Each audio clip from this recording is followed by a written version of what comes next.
Maximilian Nussbaumer, and I am a consultant with FHIR. And today I will introduce you to a few things on how to work with AI in ETL, especially the potential usage of generative AI in extract, transfer, and load, with the idea of replacing ETL entirely or ETL pipelines with generative AI. And we will look into if AI can actually be trained to produce valid FHIR resources. And I will introduce you to the so-called proximal policy optimization, which is a reinforcement learning algorithm. And I will also show you some other learning techniques and training techniques for AI and difficulties and chances emerging from it. So the root problem I was looking into, we all know it, there is a lot of unstructured data given in healthcare, like PDFs, clinical notes, printed documents. And for some, it might be not very clear that a PDF is an unstructured, like contains unstructured data, because it might have a visual structure, but it doesn't have a really processable digital structure. And the old solutions before AI became a thing were pretty limited because there were basically none to deal with unstructured data. So the only solution that did exist was that we would build ETL pipelines, right? We retrieve data like in a certain structure, and we write the pipeline to map it to FHIR. That's what many of us do. But now we do have new technologies. We have large language models that can interpret text. Large vision models that can interpret images are becoming a big thing in radiology. Optical character recognition, we know for quite some while already. Automatic speech recognition. Now we want to think, what can medical text or speech recognition look like? I have read this term before a few times, not too many, and maybe in the future it will become a more important term. I'm not a medical practitioner. I started this as a developer and as a patient, that we all are at some point. And I was in Germany at a practitioner's practice, and I received my blood count data in form of a letter, printed out letter. And as someone working with FHIR, I was like, I would like to have this data in FHIR. Since I'm an Austrian, it was not that easy to get the data in FHIR.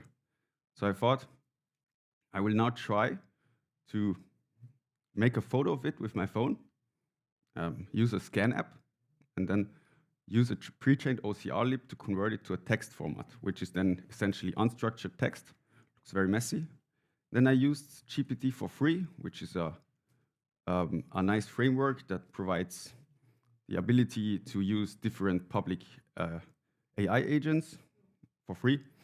And with that, I extracted the information and mapped it to a predefined object. Some know it as POCO or POJO, depending on the programming language you're in.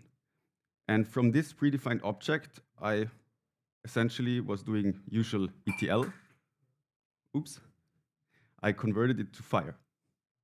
And we already know that, right? We know we retrieve data, convert it to FHIR, and this is basically ETL.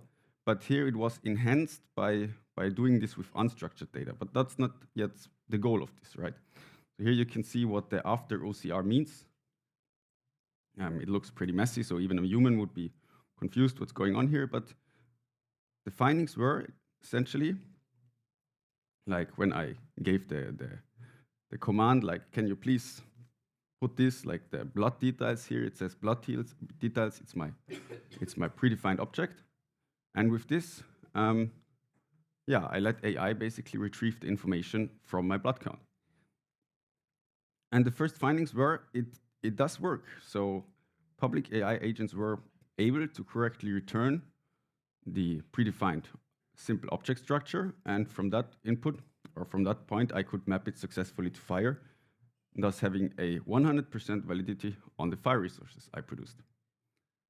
And we saw even very bad quality can be used, right? So it was a very bad photo I made of a folded piece of paper. Even that was still kind of working. So not only kinda, it was working.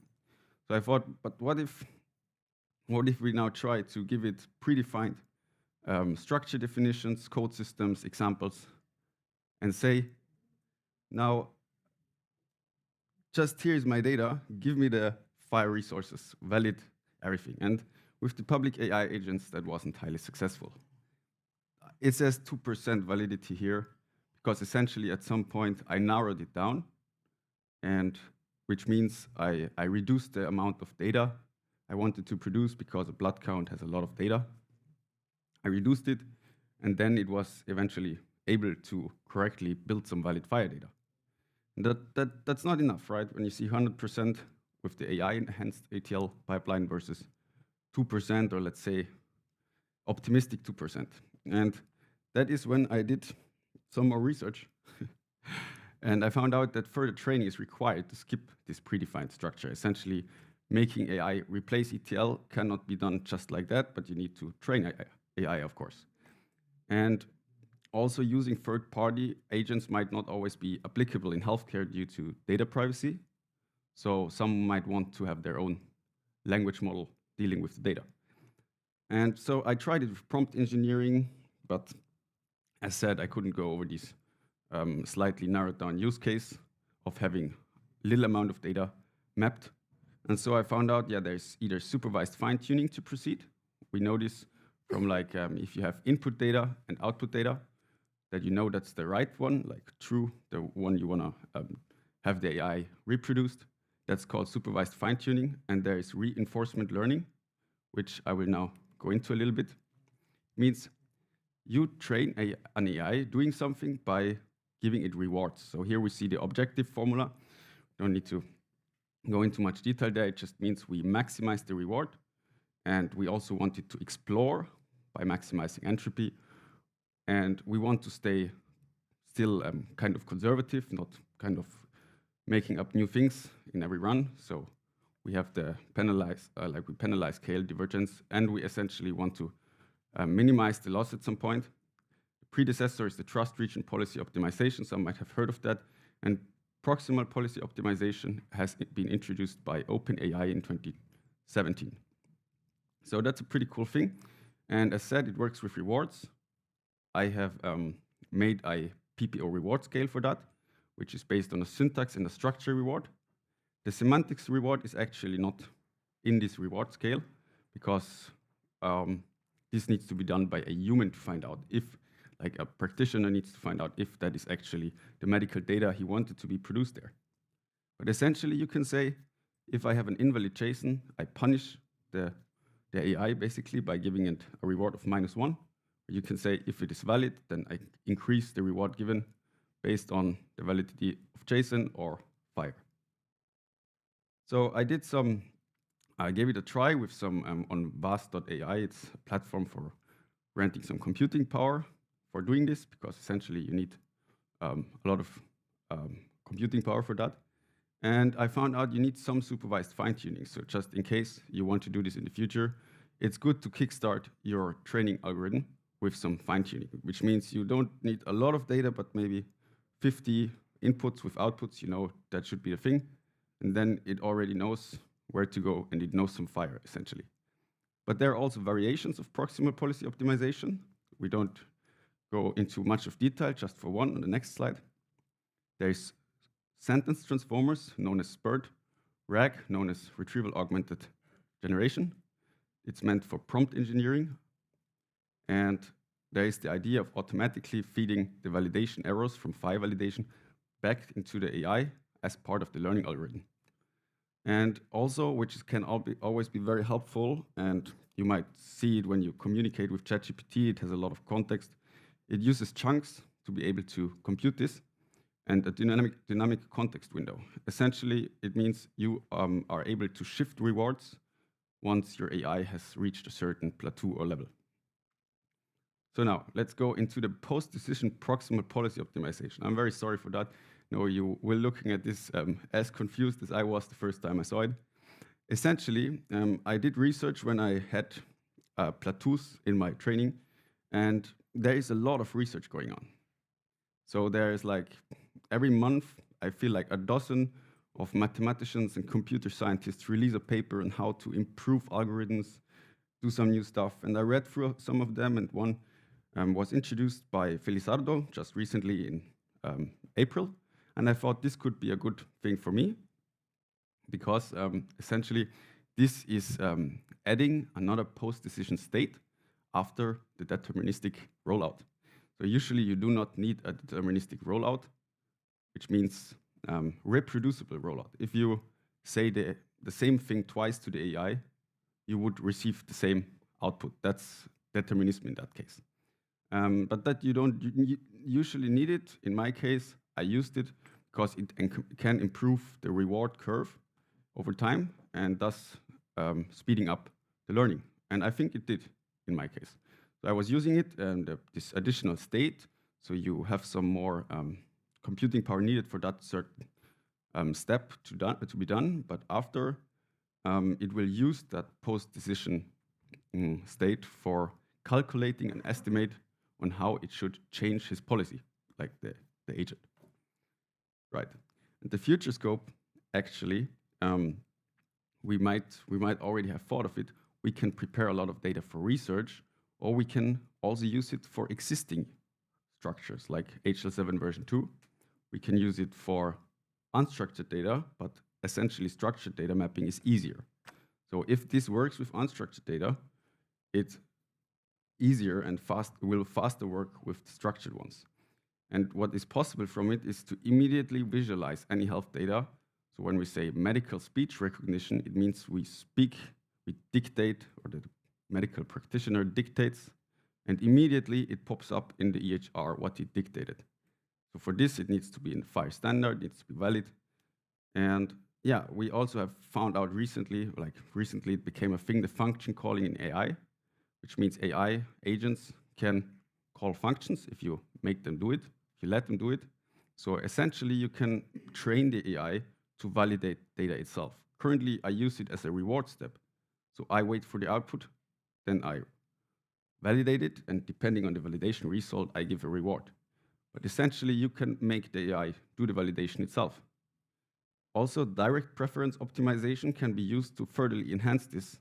It's another form of, it's like reinforcement learning from human feedback, but it's not. It's like when you use ChatGPT and it says, on the left side, there's the first answer, on the second side, there's the second answer. Which one is the better answer, right? You might have seen that before. This is coming from the direct preference optimization algorithm, which can be used to further improve the semantic outcome of it. And the last I said is the reinforcement learning from human feedback. So essentially, a practitioner could say, yeah, I did want this or I did not want this, and thus giving the AI a reward depending on his decision. So that's it already from my side. You can find me here. I hope you do have some questions. I see some faces that look like they have over there. Oh, this is really brilliant.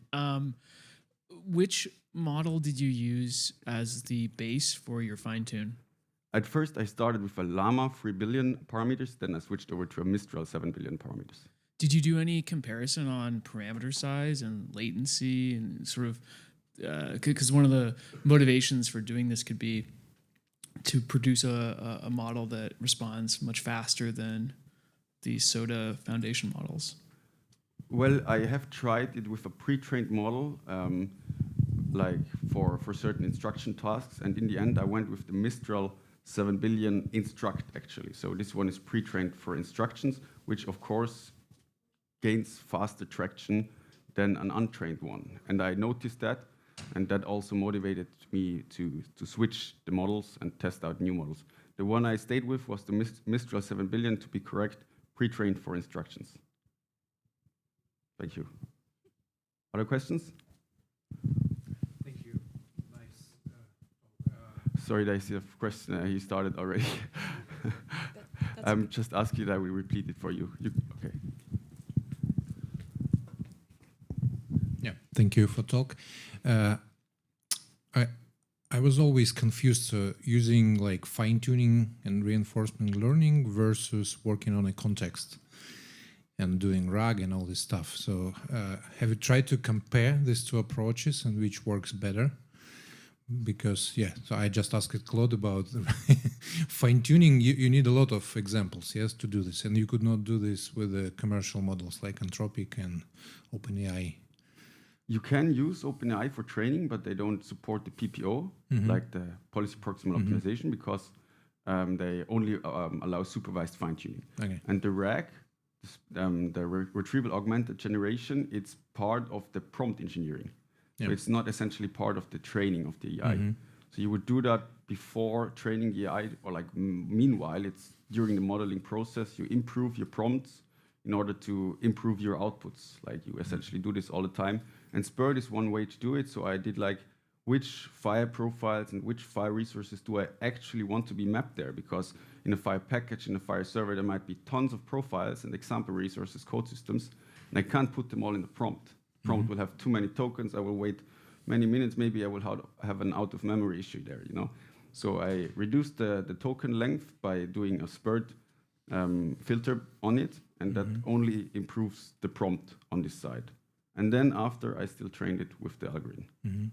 But any like quantitative or qualitative results? So was it better when you did this fine-tuning stuff, like the results? How much better? So the supervised fine-tuning, Yeah.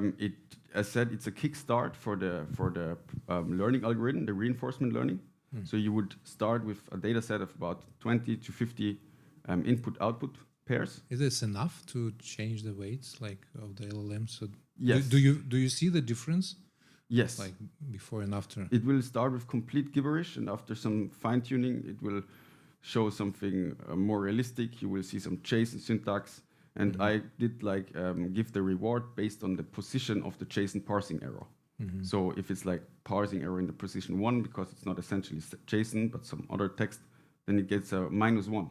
But if it is parsing error was at the position 1000 of 2000, then it gets a -0.5. And from this, automatically, it will go up. You can see it will soon gain traction and have valid JSON. Then later, it will notice, I get even more rewards if I have these fields set in JSON, like resource type, etc. Then after, you can include the validation of the bundle. Okay, thank you.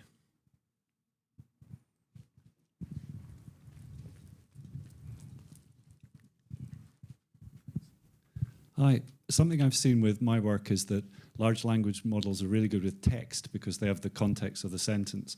But when they come to numbers, you have one number, what the next number is going to be sort of looks a bit random. And so when we try and determine a SNOMED code, we get absolute nonsense unless there's some really specific fine-tuning. Did you do any validation to check that the text that you've come up with matches the code that is associated with it?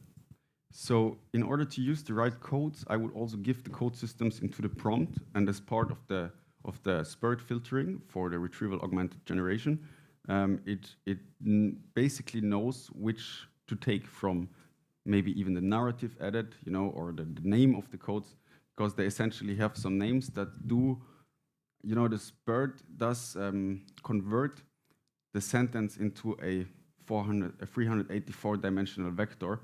And the cosine similarity to other vectors means a semantic similarity. I can't in detail explain you why, but it is like this. So essentially, you can have many of the codes, and you can do a SPIRT filter, and you have a good chance that it will give you the right codes. There is another question over there. Yeah, just following on that. Why get the language model to produce the code? Why not just get the display text right? And then use a second step, a separate step that's focused on just that text to the code, which could be as simple as a lookup. Good question. So essentially, I did the first experimental pipeline was exactly that. It was an enhanced ETL pipeline. So the last and most important step was still done manually. And why I would want this to be done by the AI simply because I would have a flexibility of profiles being used. You know, if you do a mapping, you still have to do a mapping to a certain profile. Of course, you can add more mappings to it, to other profiles and so on. But if you just say, hey, this is my data, these are my profiles, now give me the valid data in these profiles, you could use any profiles and not have additional time spent on developing those pipelines.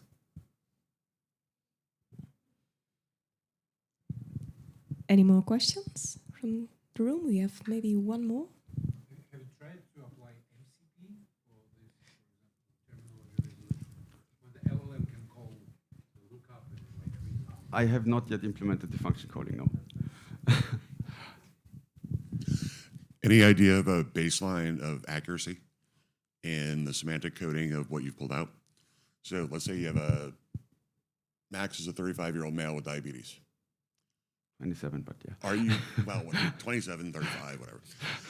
Are you pulling the right LOINC or ICD code for diabetes?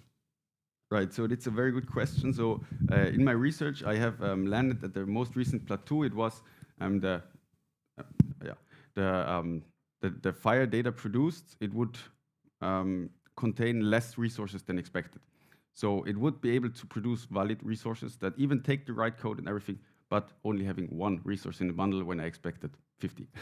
Because the reward is made like this, you get a high reward if you produce valid FHIR data. And exactly. So you need to do a lot of refinement and during the modeling process to see what is exactly is it learning here.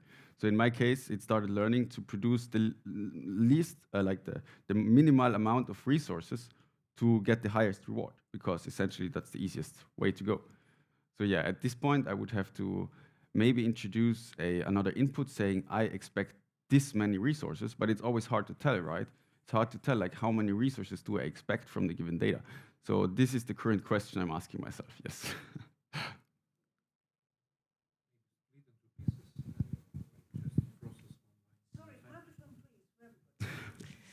I'm afraid this is all the time we have, so it's 11 and... Yes, maybe we can find time for a birds of a feather, as it's called, and continue this.